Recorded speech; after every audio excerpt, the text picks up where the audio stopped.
바울과 실루아노와 디모데는 하나님 우리 아버지와 주 예수 그리스도 안에 있는 데살로니가인의 교회에 편지하노니 하나님 아버지와 주 예수 그리스도로부터 은혜와 평강이 너희에게 있을지어다.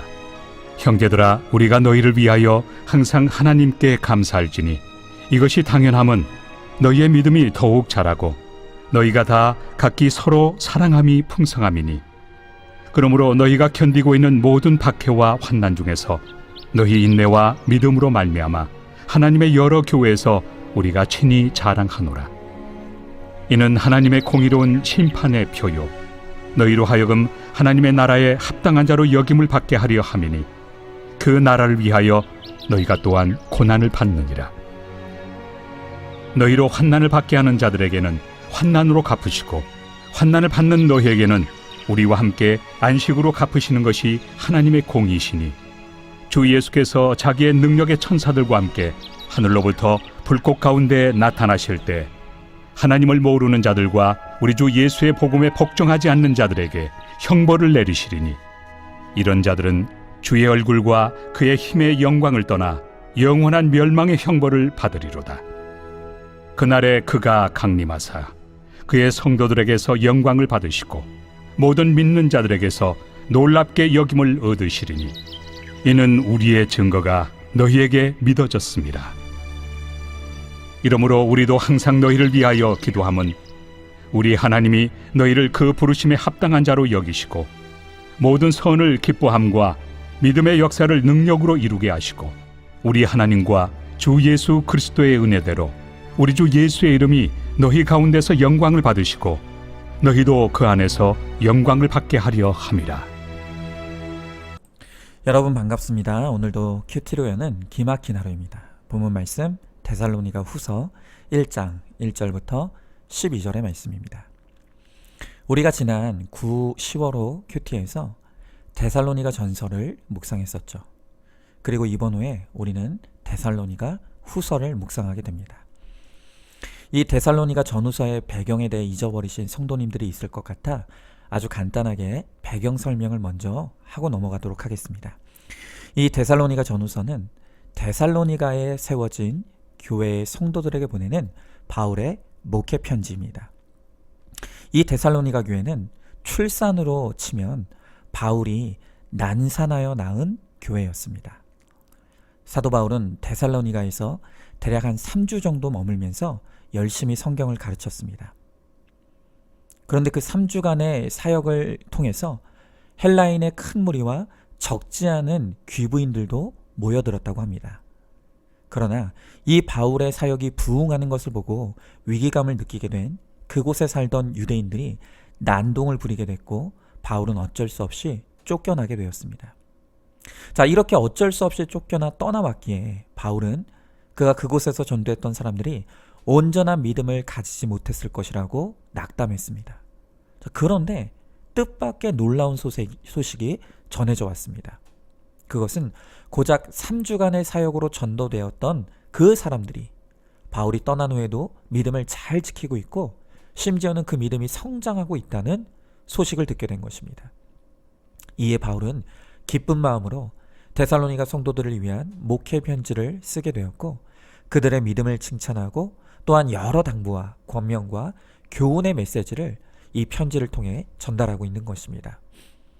자, 그렇게 쓰여진 데살로니가 교회에 보내는 첫 번째 편지를 우리가 지난번에 보았고, 바로 오늘 우리가 보게 되는 것이 두 번째 편지인 데살로니가 후서입니다. 자, 이제 오늘 본문으로 한번 우리가 들어가 보겠습니다. 오늘 본문의 1절을 보면 그 시작이 바울과 실루아노와 디모데는 이라고 시작하고 있습니다. 저는 이 표현을 보면서 가장 먼저 마음에 들어온 생각이, 바울은 참 행복한 사람이구나 하는 생각을 했습니다. 왜냐하면 바울의 사역과 삶은 많은 고난과 어려움이 있었지만, 그러나 그 어려움들을 그는 혼자 겪은 것이 아니었기에, 그 어려움을 함께 나눌 동역자들이 있었기 때문이라는 것입니다. 여러분, 이 실루아노는 바울과 함께 선교 사역을 하면서 바울이 어디로 가든지 그와 늘 동행하던 사람이었습니다. 심지어 빌립보를 전도할 때는 바울과 함께 감옥에 갇히기도 할 만큼 바늘과 실 같은 존재가 바로 이 실로아노였습니다. 또한 디모데는 바울이 친히 그는 내 아들이라 라고 표현할 만큼 무척 사랑하고 아끼던 그런 젊은 목회자였습니다. 한마디로 이 실로아노와 디모데는 바울에게 있어서 혈육보다 더 끈끈한 영적 가족 공동체였던 것입니다. 저는 이 구절을 묵상하면서 바울의 이름이 있는 자리에 제 이름을 넣어보았습니다. 박은성과. 그리고 그 이후에 내가 나의 동역자로 이름을 올릴 사람들이 누가 있을까? 말뿐이 아니라 틀림없이 지금도 나를 위해 기도해주고 있을 사람들, 나와 마음을 같이 하고 뜻을 같이 해줄 사람들, 또 내가 힘들 때 나와 함께 아파해주고 나의 힘이 되어줄 사람들. 그렇게 나의 동역자들을 떠올렸을 때 제가 생각했던 것보다 참 많은 분들이 떠올랐습니다. 그래서 새삼 나도 정말 행복한 사람이구나 라는 것을 깨닫고 감사했습니다. 자, 여러분은 어떻습니까? 오늘 여러분들도 바울의 이름이 있는 자리에 여러분의 이름을 넣어보시기 바랍니다. 그리고 그 이후에 내가 적어 넣을 수 있는 나의 동역자는 누가 있을까? 한번 생각해 보시기 바랍니다. 그 사람은 정말 나를 위해 기도해 줄 사람이야. 그 사람은 내가 힘들 때 나와 함께 아파하고 울어줄 사람이야. 그 사람은 내가 도움이 필요할 때 열리를 제치고 나를 돕기 위해 달려와 줄 사람이야. 바로 그러한 동역자가 내게 있습니까? 그렇다면 여러분은 틀림없이 행복한 사람입니다. 그러나 혹시 반면에 여러분들 가운데 내 이름 뒤에 따라올 그 이름이 생각나지 않는 분들이 있습니까? 그렇다면 이것 때문에 나는 외롭다, 나는 슬프다를 외치기 전에 내 자신을 돌아보며 반드시 이것을 회개의 제목으로 삼아야 합니다. 여러분은 나 아닌 누군가를 위해 진심으로 기도해 본 적이 있습니까? 다른 사람이 아픔과 눈물에 함께 동참하고 아파해 왔습니까? 다른 힘든 사람들을 돕기 위해 열리를 제치고 달려가는 그런 사람이었습니까? 여러분, 지금의 나의 모습은 내 삶의 결론입니다. 심은 대로 거두고 대접한 대로 대접받는 것이 말씀의 약속이고 하나님 나라의 원리입니다. 그렇게 나에게 진실한 동역자가 없다라고 한다면 내가 그런 동역자가 되지 못한 바로 내 삶의 결론임을 깨닫고 회개하는 것이 먼저일 것입니다. 그리고 그것을 진심으로 깨닫고 회개했다면 이제껏 늘 내가 먼저이고 이기적인 인생이었던 이제 그러한 삶에서 벗어나서 다가오는 새해에는 이타적인 인생이 될 것을 다짐하고 다른 사람의 구원을 위해서도 헌신하는 사명의 삶이 되기를 결단하시기 바랍니다. 이타적인 인생, 사명을 이루는 인생이야말로 손해보는 인생이 아닌 수지 맞는 인생입니다. 자, 질문해 봅니다. 나에게는 실로아노와 디모데 같은 진정한 동역자와 공동체가 있습니까? 만약 내게 그런 사람이 없다면 그것이 누군가의 동역자가 되어주지 못했던 내 삶의 결론인 것을 인정하십니까? 나누고 베푸는 인생이야말로 더 많은 것을 돌려받는 가장 수지 맞는 인생의 비결임을 깨닫고 새해에는 나 아닌 다른 사람의 구원을 위한 이타적인 삶으로 나아가시기 바랍니다. 자, 다음으로 바울은 4절부터 10절의 말씀에서 믿음 안에서 박해와 환난을 겪으면서도 그것을 잘 인내해 나가는 데살로니가 교회 성도들을 격려하고 칭찬하고 있습니다. 자, 그런데 아마도 이 데살로니가 교회 안에는 왜 우리가 예수님을 이렇게 열심히 잘 믿는데 왜 우리에게 이렇게 끊임없는 박해와 환난이 있는가에 대한 의문을 품는 성도들이 있었던 것 같습니다. 그래서 바울은 그들이 겪는 이 박해와 환난의 의미를 해석해 줄 필요가 있었던 것입니다. 그래서 바울은 오늘 믿는 자들이 겪는 박해와 환난에 대해 해석해 주고 있는데 그것이 무엇인가? 오늘 바울은 박해와 환난이야말로 그들이 택함받은 참된 그리스도인이라는 것을 증명하는 가장 강력한 증거이자 표라고 말하는 것입니다. 자, 특별히 오늘 5절의 말씀에 보면 바울은 말하기를 하나님의 공의로운 심판의 표라고 하고 있습니다. 박해와 환난은 하나님의 공의로운 심판의 표라는 것입니다. 여러분, 이 말의 뜻이 무엇일까요? 이 말의 뜻을 정확하게 이해하는 것이 정말 중요한데요. 자, 사람이 인생을 마치면 누구라고 할 것 없이 반드시 하나님의 재판정에 서게 됩니다. 그때 재판장 되시는 하나님께서 우리들에게 요구하시는 것이 있는데, 그것이 무엇이냐면 네가 참된 신자라는 것을 증명할 수 있는 증거를 요구하신다는 것입니다. 네가 어디 정말 참된 신자인지를 나에게 증명해 보여라. 하나님이 재판장에서 그것을 말씀하신다는 것입니다. 여러분, 재판은 증거 중심주의입니다. 증거를 요구하시는 하나님 앞에서 내가 참된 성도라는 것을 증명하는 증거를 내미는 사람은 천국에 갑니다. 하지만 그 하나님의 요구 앞에서 증거를 제시하지 못하는 사람은 지옥에 간다는 것입니다. 자, 그러면 우리가 그 재판장이신 하나님 앞에서 내가 참된 신자인 것을 증명할 수 있는 가장 결정적인 증거가 무엇일까요? 오늘 말씀은 바로 그것이 우리가 주님 때문에 이 땅에서 당했던 박해와 환난이라는 것입니다. 주님 때문에 당하는 박해와 환난이야말로 내가 참된 신자인 것을 증명하는 가장 강력한 증거라는 것입니다.